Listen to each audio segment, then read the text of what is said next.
미국 군대가 9번째 밤 연속으로 이란을 상대로 공습을 감행했습니다.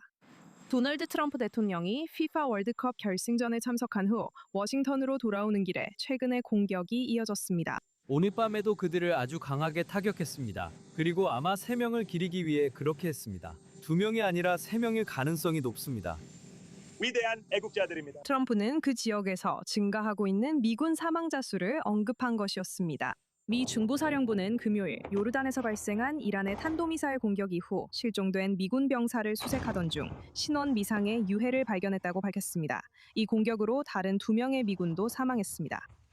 군 당국은 또한 토요일 북부 이라크에서 격추된 이란 드론의 잔해를 통제된 폭파로 처리하던 중 미군 장병 1명이 사망했다고 확인했습니다.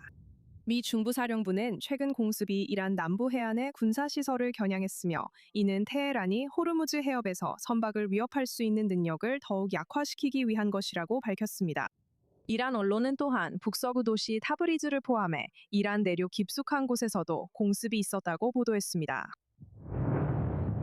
이란 혁명 수비대는 바레인과 쿠웨이트를 겨냥해 대응했습니다.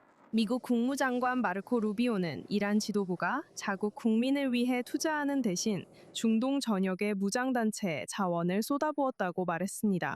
그리고 이란이 이렇게 엉망이 된 이유 중 하나는 이란이 부유한 나라라는 점입니다. 이란은 부유한 나라입니다. 이란이 이렇게 엉망이 된 이유 중 하나는 이 정권이 제재 완화나 석유 수출을 통해 얻는 모든 돈을 헤즈볼라에 투자하고 하마스에 투자하기 때문입니다. 그들은 이라크의 민병대, 헤즈볼라, 하마스를 지원하는데 수십억 달러를 썼습니다. 그들은 그렇게 하면 안 되고 이란 국민을 지원하는데 수십억 달러를 써야 합니다.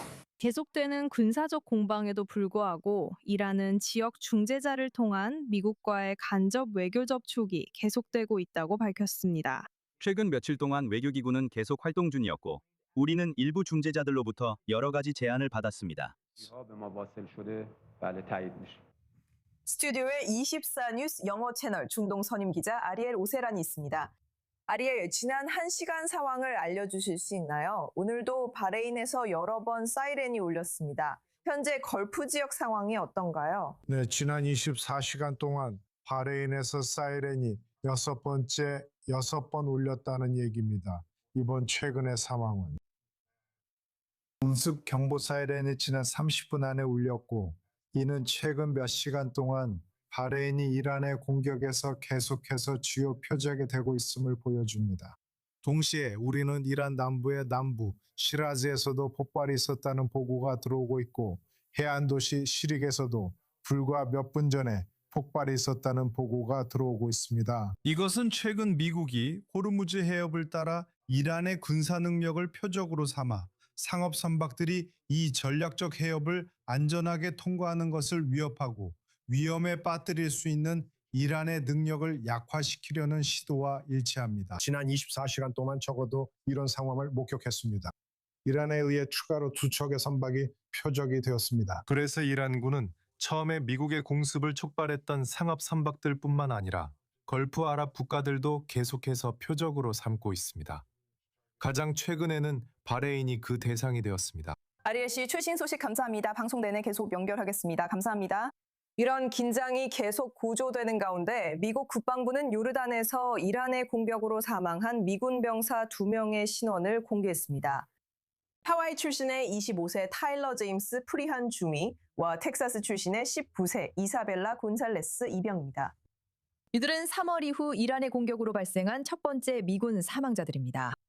미 중부사령부에 따르면 2월 말 분쟁이 시작된 이후 지금까지 총 17명의 미군이 사망했고 420명 이상이 부상당했습니다. 더 자세한 이야기를 나누기 위해 지금 조엘 루빈 전 국무부 부차관보이자 신간 민주주의 외교정책 구하기의 저자를 모셨습니다. 조엘 씨, 오늘 이 24뉴스 영어방송에 참여해 주셔서 감사합니다.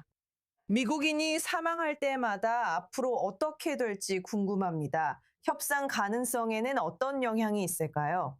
지금까지 이란 정권이 내줄 의사가 없는 가시적인 양보 없이 트럼프 대통령이 어떤 형태로든 이란과의 휴전을 받아들이는 것이 더 어렵고 힘든 일인가요? 네, 니콜 함께하게 되어 정말 반갑고 전사한 분들의 이름을 언급해 주셔서 감사합니다. 지금 이 중동 분쟁에서 우리 미군이 전사하는 모습을 보는 것은 미국인들에게 매우 친통한 순간입니다. 솔직히 말해서 현재 이란이 도발하고 있는 상황입니다. 그리고 저는 외교와 앞으로의 대응에 있어서 우리가 매우 분명해야 한다고 생각합니다. 이란은 사실상 벤스 부통령과 협상한 양해각서에서 그들이 원했던 것보다 더 많은 것을 얻었습니다. 그들은 그 양해각서에 명시된 이란 내 다양한 분야의 투자와 막대한 경제적 이익 약속을 얻었습니다. 그리고 나서 그들은 그것을 이행하지 않았습니다. 그래서 트럼프 대통령에게 지금 당면한 과제는 이란이 합의에 따르도록 군사 행동으로 다시 돌아가려 하지만 그들이 전혀 그럴 의사가 없다는 것을 그도 잘 알고 있다는 점입니다. 그래서 이 사망자들이 보여주듯이 비용이 증가하고 있고 미국 국민들도 이런 종류의 갈등에 대해 불안해하고 있습니다. 하지만 지금 이란 측은 합의에 따를 의사가 없어 보여 다시 군사 단계로 돌아왔습니다. 이 모든 일은 호르무즈 해협과 관련이 있습니다. 양해각서가 실패한 이유도 이란이 해협 통과 선박을 허용하지 않으려 했기 때문입니다. 하지만 워싱턴이 이 작전을 계속하는 동안 어떻게 하면 자국의 미군을 보호하면서도 호르무즈 해협을 다시 열 수 있을까요? 그리고 적어도 현재로서는 어느 쪽도 원하지 않는 더 긴 전쟁으로 빠지지 않을 수 있을까요? 그래서 지금 이 순간은 이 지역에서 미국의 리더십에 있어 매우 중요한 시기입니다. 이 지역의 여러 지도자들과 대화를 나눌 때 저는 지난주에 아스펜에서 열린 한 회의에 참석했는데 그곳에서 요르단 외무장관이 연설했습니다. 그들은 이란이 자국의 국가 주권을 약화시키는 것을 원하지 않습니다. 레바논이든 요르단이든 이라크든 바레인이든 어떤 나라든 마찬가지입니다. 이 국가들은 모두 이란 개입에 반대합니다. 그래서 우리 미국에게 이것은 다시 한번 이 동맹국들에게 우리가 그들을 어떻게 지지하고 있는지, 미사일 방어에서 어떻게 지원할 수 있는지, 그리고 그들에 대한 공격의 근원이 된 목표들을 어떻게 타격할 수 있는지를 보여줄 수 있는 기회입니다. 그리고 우리는 이것을 강력하게 그리고 동맹국들과 보조를 맞춰 수행해야 하며 호르무즈 해협 지역도 다시 타격해야 합니다. 유감스럽게도 이란 측은 선박의 통과를 허용하지 않으려 했습니다. 그래서 우리가 이런 상황에 처한 것입니다. 따라서 우리는 아랍 세계의 동맹국들을 동원하고 방어적인 입장에서 그들을 지지한다는 것을 보여주며 계속해서 이란에 압박을 가해야 합니다. 해협에서 말이죠. 그들에게도 고통이 따를 것이며 단순히 협상 테이블로 돌아오는 것뿐만 아니라 자신들이 동의한 사항을 실제로 이행해야 한다는 것을 알릴 필요가 있습니다. 일부 아랍 및 걸프 국가들 사이에서 미국이 자신들을 지지하지 않거나 방어해 줄 수 없다는 두려움이 커지고 있나요?